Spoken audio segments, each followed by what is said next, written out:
자, 이제 오늘 말씀은요, 이 교회론을 말씀하고 있는데, 왜 이방인들을 이게 지금 에베소 교회는 이방인들로 구성된 교회죠. 왜 이방인들을 왜 늦가기로, 유대인들은 하나님이 일찍이 먼저 부르셨고 왜 이방인들은 늦가기로 이제서야 부르셨느냐, 여기에 대한 해답을 오늘 본문 속에서 우리가 찾을 수 있어요. 여러분, 우리가 학교를 갈 때도 일찍 가는 게 기분이 좋습니까? 지각하는 게 기분이 좋습니까? 제가 해보니까 아주 기분이 안 좋아요. 그래서 저는 국민학교 때 먹을 거 다 먹고 천천히 가거든요. 근데 막상 학교 가려고 그러면은 참 못 가겠어요. 왜 다 아이들 앉아서 수업을 하고 있는데 교실 문 열고 들어가기가 너무 쑥스러워서 엄마 나랑 같이 가주세요 해가지고 엄마랑 같이 갔던 기억이 한두 번이 아니고 여러 번 있습니다. 모양 빠지죠. 늦으면 기분이 좋지 않고, 그리고 우리 사회에서도 후발주자는요 앞서게 가기가 매우 어렵습니다. 앞에 이미 다 자리들을 차지하고 있기 때문에. 근데 왜 이방인 교회는 왜 하나님이 늦게 부르셨느냐, 이 내용을 말씀하고 있는데 3장 1절부터 보세요. 이러므로는 앞에 내용을 받는 거죠. 앞에 막힌 담을 허시고 샬롬으로 교회를 주님이 만드시고 또 지어져 가는 교회로 세우셨는데, 이러므로 바울은 이게 조금 이해하기가 쉽지 않은 내용이지만 설명을 들어보세요. 그리스도 예수의 일로 너희 이방인을 위하여 갇힌 자 된 나 바울은 말하거니와 그랬어요. 이러므로 그 교회를 위하여 나 바울은 갇혔다. 지금 바울이 갇혀있는 이 고난, 이해할 수가 없는 거지 않습니까? 근데 이 고난 속에서 하나님은 뭔가를 일하셔서 교회를 위해서 하나님이 역사하고 계시다는 것을 이렇게 바울이 말씀을 하고 있어요. 갇힌 속에서 하나님이 일을 하시는데, 우리 마지막 읽었던 13절로 가봅시다. 그러므로 너희에게 구하노니 너희를 위한 나의 여러 무엇에 대해서, 지금 바울이 옥속에 갇혀 있죠. 이게 지금 이 에베소서는요 에빌골몬이죠. 이 네 가지 서신이 무슨 서신입니까? 옥중 서신이잖아요. 에베소서, 여기 에베소서, 빌립보, 골로새서, 빌레몬서. 이게 바울이 로마의 감옥에 가택 연금되어 있을 때에 자신이 돌아다니면서 개척했던 그 교회에 서신을 보냈어요. 이게 그 가운데 하나 에베소서입니다. 여기 여러 환난은 지금 그걸 자신의 처지를 말하고 있는 거예요. 이 여러 환난에 대하여 밖에 있는 성도들아 너희는 낙심하지 말아라. 여러분, 예를 들어서 교회의 담임 목사가 감옥에 가게 됐다, 어떤 일이든지, 그럼 성도들은 낙심이 될 수 있겠죠. 어떤 범죄자로서가 아니고 우리 세상 살아가다 보면 여러 가지 일들이 있을 수 있습니다. 교통사고로도 감옥에 갈 수가 있고 또 그런 이유들로. 바울이 지금 같은 상황인 거예요. 근데 밖에 있는 성도들에게 낙심하지 말라, 그런 말을 하고 있는 거예요. 이유가 있기 때문입니다. 지금 하나님은 어디서 일하느냐, 요걸 우리가 초점을 두고 보면 돼요. 여기 지금 갇혀 있는데 하나님이 여기서 일하셨다. 우리 빌립보 교회에 세워질 때에 사도행전 16장을 보면 바울이 신라와 함께 옥속에 갇히죠. 근데 여러분, 그 바울과 신라가 옥속에서 기도하고 찬송해요. 하나님 놀라운 역사가 거기서 나타나죠. 하나님 어디서 일하십니까? 갇혀 있는데 하나님이 거기서 일하셔서 바울과 신라 일행을 그 착고가 끌어지게 하시고 자유의 몸이 되게 하시고, 그리고 앞에 있었던 자결하려는, 왜 죄수가 탈출하면 맡았던 간수장은 사형을 당하게 돼 있거든요. 그 운명과 처지를 예견하고 자결하려는 그 간수장의 식구들이 다 구원을 받아요. 어디서요? 갇혀 있는 중에서. 여러분, 하나님은 어디서 일하십니까? 갇힌 자 중에서, 여러 환난 중에서. 우리는 거기가 절망인데 하나님은 거기서 일하신다는 거죠. 응? 자, 그래서 계속 나가 봅시다. 자, 2절부터 4절까지 묶어서 보면 됩니다. 2절, 너희를 위하여 내게 주신 하나님의 그 은혜의 경륜 너희가 들었을 때, 여기 은혜의 경륜은 이제 자신의 이야기를 합니다. 내가 사도가 된 스토리를 지금 이야기를 하는 거예요. 은혜의 경륜을 너희가 들었을 터이라. 3절 곧 계시로 내게 비밀을 알게 하신 것은 내가 먼저 간단히 기록함과 같으니. 어디에 기록을 했는가? 제가 찾아보니까 고린도전서 15장 7절에서 10절, 고린도전서 15장 7절에서 10절을 보고 갑니다.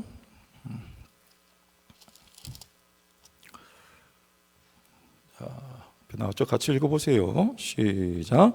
그 후에 야고보에게 보이셨으며 그 후에 모든 사도에게와 맨 나중에 만삭되지 못하여 난 자 같은 내게도 보이셨느니라. 거기까지. 자, 언제요? 먼저 누굴 불렀어요?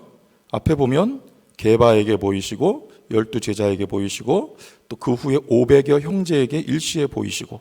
근데 바울은요, 맨 나중에 지금 이방인 교회를 하나님의 계획 속에서 맨 나중에 부르셨지 않습니까?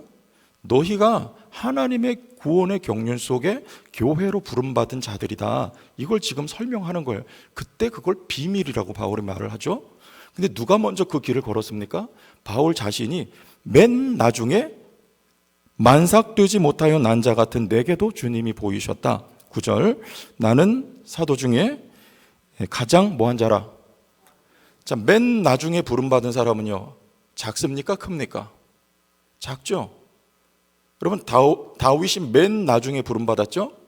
형제들보다 작습니까? 큽니까? 골리앗 앞에 말할 수 없이 작아요.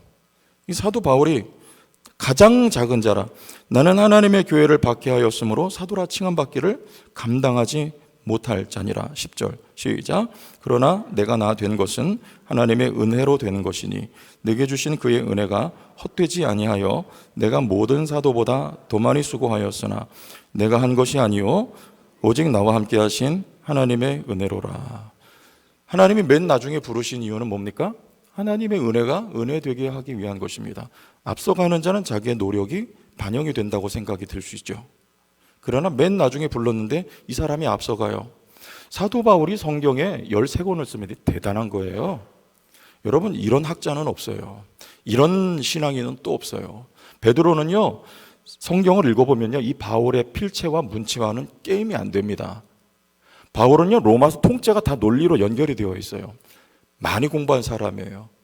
공부뿐만 아니라 그에게 하나님이 놀라운 비밀을 오늘 말씀해 보면 알게 하여 주셔서 성경을 13개나 쓰고, 바울이 있어서 이방 선교, 세계 선교의 교두보를 바울이 놓습니다.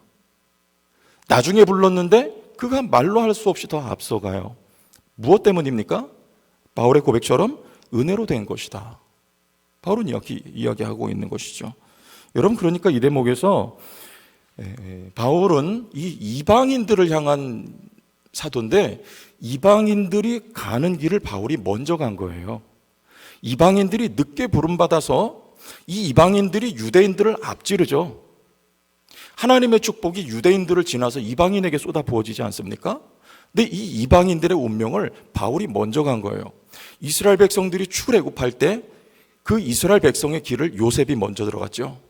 마찬가지 논리입니다. 그러니까 여러분들 가운데 내가 한 경험은요, 그것은 누군가를 위한 사명이 되고 그 사명을 위한 하나님의 예비하심과 인도하심이 있다는 것입니다. 여러분, 나에게 상처가 있나요? 나에게 핸디캡이 있나요?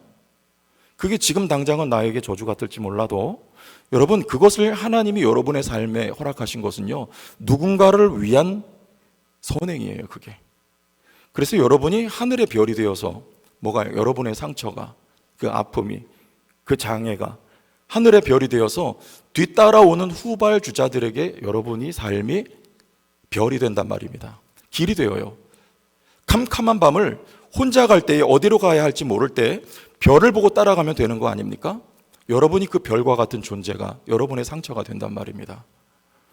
여러분, 우리 성교육 강사 중에 유명한 분 있잖아요. 누구인지 아세요? 우리 청년들 어쩜 그렇게 새벽에 나와가지고 잘 쳐다보냐 나를. 축복합니다. 길이 열리고 시험문이 열리고. 아멘은 왜 뒤에서 해요? 앞에서 좀 해봐라. 유초등부 학생들 축복합니다. 저 뒤에 우리 아이들 나와서 얼마나 하루도 안 빠지고 지금 나오고 있어요. 얼마나 귀한지 몰라. 셋이서 하나가 돼가지고 아주 사드락과 메삭과 아벳느고야. 구성애 씨, 그죠? 기억나세요? 이분이 왜 성교육 강사가 되어서 이 어려움에 처한 사람들을 안내하는 안내자가 되는 줄 아시죠? 어렸을 때 성폭력을 당한 경험이 있어가지고 그게 말로 다 할 수 없는 상처가 됐어요. 그래서 이분이 그런 동일한 경험을 했던 남을 돕는 그런 분이 된 거죠. 여러분은 어떤 경험을 하든지 그건 버릴 게 아니에요. 하나님이 여러분을 통해서 누군가를 도울 수 있는 그게 사명이 되게 한다는 걸 꼭 기억하십시오. 그리고 4절 다시 한번 4절 그것을 읽으면 내가 그리스도의 비밀을 깨달은 것을 너희가 알리라 그랬어요. 이 비밀이 뭡니까? 5절로 가봅니다. 5절 읽어주세요. 시작. 이제 그의 거룩한 사도들과 선지자들에게 성령으로 나타내신 것 같이 다른 세대에서는 사람의 아들들에게 알리지 아니하셨다. 자, 여기 거룩한 사도들과 선지자들을 동급에 놓고 언급을 합니다. 이 사람들 다 무엇을 경험했습니까? 선지자들이요. 다 비말에 처한 자들과 같이 고난 속에, 지금 바울이 고난 속에, 그리고 바울이 늦게 부름받아서 그렇죠? 작은 자였던 것처럼 이 사도들과 선지자들이 하나도 예외 없이 다 주를 위해서 작은 자가 되어서 여러분 고난 속에 주와 복음을 위하여 순교합니다.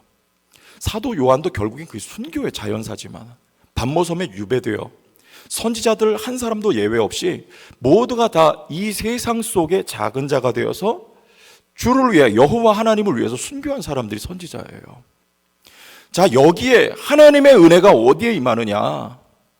하나님이 왜 이방인들을 늦게 불러 너희들을 작은 자로 하나님이 나중에 불렀느냐? 만삭되어 나지 못한 자 같이 바울을 왜 늦게 부르고 지금 옥에 갇히게 하셨느냐? 하나님은 어디서 일한다는 것입니까? 거기서 작은 자의 자리에서 우리 주님 말씀하셨습니다. 너희는 어디에 앉으라? 상석에 앉지 말고 말석에 앉으라. 끝자리에 앉으라. 그러면 누가 높이신다? 하나님이 높여주신다는 것입니다. 기억하십시오. 하나님은 어디서 일하십니까? 끝자리에서 일하신다고요. 작은 자를 하나님이 높여주시는 것입니다. 누가? 하나님이라고 하는 주어가 중요한 것입니다. 하나님이 높여주시는 것입니다. 6절 이는 같이 시작. 이는 이방인들이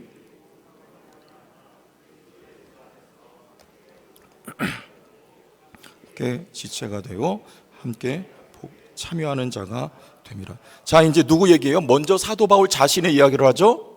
자기가 작은 자요, 늦게 부름받은 자요, 모냥 빠지는 자요, 세상이 인정할 수 없는 그런 위치. 그런데 지금 이방인들인 너희가 그런 거다. 왜 하나님이 너희를 늦게 불렀느냐? 이유가 있잖아요. 이유가. 이게 하나님의 경륜이라는 것이고 비밀이에요. 하나님의 계획 속에 이게 있습니다. 자, 또 나옵니다. 9절 시작. 모든 성도 중에 죄송합니다. 8절. 자, 모든 성도 중에 지극히 작은 자보다 더 작은 나에게 이 은혜를 주신 것은 측량할 수 없는 그리스도의 풍성함을 이방인에게 전하게 하시고. 자, 여기에요. 누구에게? 지극히 작은 자, 그리고 더 작은 나에게 이 은혜를 주셨다. 여러분, 하나님은 어디서 일하신다는 것입니까? 작은 자의 자리에서. 예? 여러분, 큰 자 되려고 하지 마십시오. 주님은 누가 크다고 하셨습니까? 작은 자가 크다고 하셨어요. 섬기는 자가 크다고 하셨습니다. 왜 그 작은 자를 하나님이, 여러분 주권자는 하나님이시다. 성경의 핵심 사상입니다. 그의 은혜로 우리는 작은 자, 하나님의 영광을 드러내는 자로, 그때 하나님이 거기서 일하시고 그를 하나님이 높여주십니다. 여러분, 근데 여기 지나쳤지만 한 가지 독특한 표현이 있어요. 5절로 다시 올라가 보세요. 5절 중반쯤에 다른 세대에서는, 여기는 구약을 말하는 것입니다. 사람의 아들들에게 알리지 아니하다. 이 비밀을, 여기 사람의 아들이라는 말은 구약시대 당시 이방인들 말하는 거예요. 그때 이방인들에게는 이 비밀이 알려지질 않았습니다. 아직 후발주자로 신약 시대에 가서 바울을 통해 이 이방인들이 주께 돌아올 그 하나님의 계획 속에 이들이 있었어요. 그런데 여기 사람의 아들들의 원조와 시조격이라고 할 수 있는 창세기 6장에서 찾아볼 수 있는데요, 그 6장에 누가 나오면 네피림이 나오죠. 근데 이 네피림이 누구 사이에서 나왔냐면, 여기 지금 사람의 아들들 그랬는데 하나님의 아들들과 사람의 딸들 사이에서 네피림이 나왔습니다. 근데 여기 하나님의 아들들과 사람의 아들들이란 말은 없는데 사람의 딸들이에요. 그래서 이 하나님의 아들들도 육체가 돼요. 여기 하나님의 영이라는 표현이 나와요. 하나님의 영이 다시는 육체와 함께 하지 않겠다. 그래서 네피림이 나오죠. 근데 이 네피림이 어떤 특징이 있습니까? 고대에 명성이 있는 자예요. 유명합니다. 그리고 거인이에요. 자이언트들이에요. 큽니까 작습니까? 누가 작다 그랬어요? 네피림은 커요. 거인들이에요. 그 후예가 가나안 땅의 안악자손이라고 했습니다. 그게 다 거인들이에요. 세상의 주목을 받고 힘을 거머쥐었으며 유명한 자들입니다. 이건 하나님의 나라가 아니고 창세기 10장에 가면 함의 후예 중에 니므롯이 나와요. 당시에 영거리 유명한 사람이에요. 사냥꾼이에요. 그리고 그가 한 나라를, 제국을 건설하죠. 무엇으로 건설합니까? 힘을 가지고, 탁월한 능력을 가지고 나라를 만들어요. 근데 그거는 세상 나라, 세상의 원리예요. 하나님의 나라는 큰 자가 아니고 무슨 자다? 유명한 자가 아니고 무슨 자다?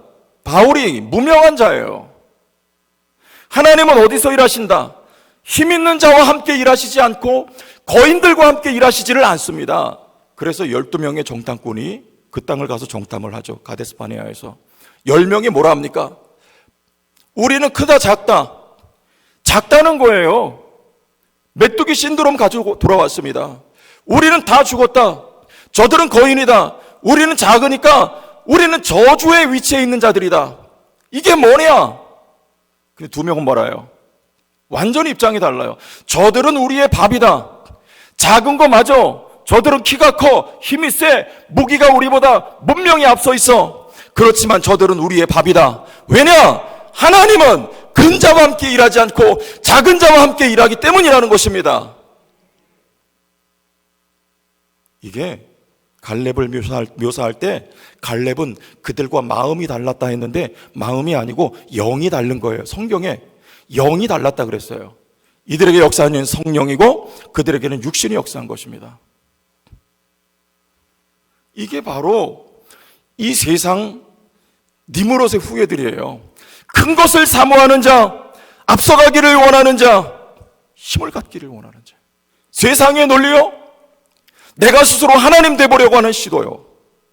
하나님은 거기에 역사하시지 않고 작은 자에게 역사하고 일하십니다. 하나님은 다윗을 불러서 큰 자요 안악의 후예와 같았던 골리앗을 하나님이 거기서 일하셔서 그를 쓰러뜨리는 이야기. 여러분이 같은 다 맥락이에요. 지금 여러분 큽니까 작습니까? 최 목사 큽니까 작습니까? 키 큰 거 얘기하는 거 아니잖아요. 왜 웃으세요? 최 목사 작죠? 예. 여러분 처한 환경이, 여러분 조건이 여러분 작게 만들지 않습니까? 여러분 바울처럼 갇힌 중에 있지 않습니까? 이게 하나님의 아들들이에요. 창세기 10장 가면 거기 노아의 세 자녀가 나오죠. 셈과 함과 야벳. 노아의 아들들이 나와요. 근데 그 가운데 함의 후예가 또 있어요. 이거 이유가 있어요. 함의 후예 가운데 니므롯이 나왔어요. 근데 그들을, 이방인들을 하나님이 부르실 때가 있어서 그들이 거기 있는 거예요. 아직 그때가 아니고 여기 지금 이 에베소 교인들과 같이 하나님의 경륜과 계획 속에 하나님이 그들 가운데에서도 택한 자녀를 부르실 때가 있어요. 그들이 후발주자가 됩니다. 작은 자가 되어요. 그때까지 하나님의 경륜 속에 하나님은 기다리세요. 그럼 왜 이스라엘을 먼저 불렀을까요? 이스라엘은 그들의 수요가 많아서가 아니라고 신명기에 말씀하십니다. 처음부터 그들은 히브리인들이에요. 히브리인은 물 건너온 자란 말입니다. 무명한 자예요. 이름이 없는 자예요. 하나님은 그때 그 작은 자들과 같은 히브리인들을 불러서 그들의 수요가 적기 때문에, 많지 않기 때문에 하나님이 그들 속에 역사하고 일하셔서 하나님을 그들을 높여, 누가요? 하나님이 스스로 높아질 가능성도 기대도 없었지만 하나님이 작은 자들을 불러 그들을 통해 일하셔서 그들을 높여주셨단 말입니다. 근데 그들이 높아진 거 아닙니까? 스스로. 그게 바리새인들과 당시 유대인들이었어요. 그들을 하나님이 눌러놓고 이제 때가 되어 하나님의 경륜 속에 작은 자가 되어버린, 미말에 처한 자들과 같이 되어버린, 그들의 손에 수 없는 피를 묻혀버린 그들을 하나님이 불러서, 언제요? 작은 자가 되었을 때 하나님이 거기서 역사하시는, 에베소 교회여 너희가 지금 교회다. 확신을 가져라. 담대함을 가져라. 유대인들은 너희를 교회가 아니고 하나님 백성이 아니라고 우리를 박해할지 몰라도 너희들은 하나님이 택한 자녀들이다. 주님이 막힌 담을 허셨다. 바울이 그것을 지금 강변하고 있는 것입니다. 우리 10절 짚고 지나가겠습니다. 10절 읽어주세요. 시작.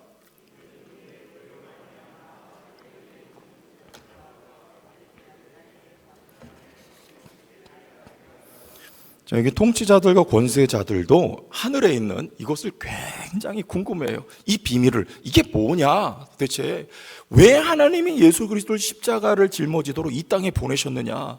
이 비밀을, 자, 베드로 전서 1장 12절에 이들이 누군가 봅니다.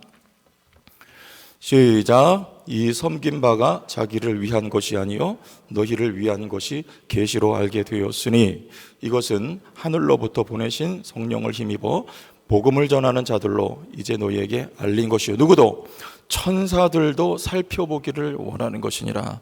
여기 통치자들과 권세자들이 누군지 아시겠죠? 하늘의 천사들도 여러분을 흠모합니다. 이 비밀로 말미암아 이 땅에 세워진 이 교회, 하늘의 천사들도 이 하나님의 지혜와 하나님의 계시를 알고 싶어하는 그 내용이 뭐냐? 그게 바로 십자가라는 거예요. 여러분, 십자가에 하나님이 예수 그리스도를 이 땅에 큰 자로 보내셨습니까? 작은 자로 보내셨습니까? 작은 자로 보내셨어요. 맨 나중에 보내셨어요. 선지자 중에 맨 마지막 선지자로 그를 보내셨어요. 제사장 중에 맨 마지막 제사장으로 그를 보내셨어요. 왕 중에 다윗을 제한 맨 마지막 왕으로 예수 그리스도를 이 땅에 보내셨습니다. 그러나 하나님 앞에 그를 아무도 선지자와 제사장과 왕으로 보지를 못합니다.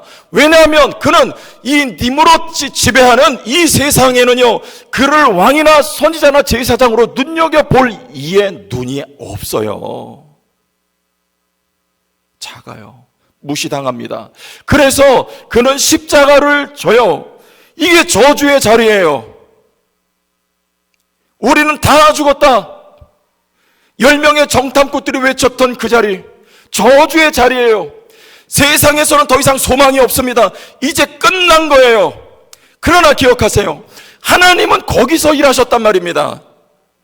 십자가에서 하나님이 일하셔서 사망 권세를 깨뜨리고 예수 그리스도를 모든 이름 위에 뛰어난 이름으로 높여, 이 능력이, 부활의 능력이 오늘 여러분 속에 일하고 계심을 믿으시길 바랍니다. 여러분 후발주자 아니에요? 오늘 끝자리에 있지 않습니까? 작은 자들 아닙니까? 세상으로 말하면 저주와 같은 자리에 이제 나에겐 더 이상 소망이 보이지 않는다고 말하는 바울이 옥속에 갇혀있는, 오늘일지 내일일지 모르는, 언제 교수형, 참수형을 당할지 모르는 그 자리에 있을 때 여러분 기억하세요. 하나님은 거기서 일하십니다. 그래서 바울은 성도들에게 말하고 있는 거예요. 마지막으로 13절, 그러므로 시작. 그러므로 너희에게 구하노니 너희를 위한 나의 여러 환난에 대하여 낙심하지 말라.